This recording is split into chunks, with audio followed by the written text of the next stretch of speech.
తెలుగు బుల్లితెరపై సుశాంత్ క్యారెక్టర్లో గతంలో నటించి ప్రేక్షకులని ఎంతగానో అలరింపజేసిన నటులు నందన్ లోకనాథన్.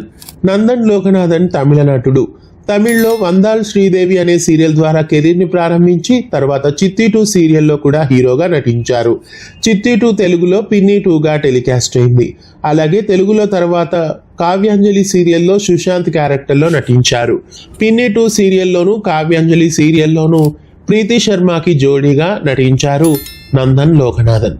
తదుపరి ఇలకియా అనే తమిళ్ సీరియల్లో మొన్నటి వరకు నటించారు. ప్రస్తుతం తెలుగు బుల్లితెరపై కొత్త సీరియల్ ద్వారా ఎంట్రీ ఇవ్వబోతున్నట్లు వార్తలు వస్తున్నాయి. నందన్ లోకనాథన్ జీ తెలుగులో రాబోతున్న రుణానుబంధం సీరియల్లో హీరోకి కమిట్ అయినట్లు వార్తలు వస్తున్నాయి. అయితే మొదట చిరంజీవి లక్ష్మి సౌభాగ్యవతి సీరియల్ హీరో రఘు రుణానుబంధంలో హీరోగా రాబోతున్నట్లు కమిట్ అయ్యారన్నట్లు వార్తలు వచ్చాయి. అయితే మళ్ళీ రఘు ఆఫర్ని రిజెక్ట్ చేశారని, అందుకే ఇప్పుడు నందన్ లోకనాథన్ ఆ క్యారెక్టర్లో ఎంపికైనట్లు తెలుస్తోంది. నందన్ లోకనాథన్ జీ తెలుగు కొత్త సీరియల్ రుణానుబంధంలో హీరోగా నటించడం మీకు ఎలా అనిపిస్తుంది?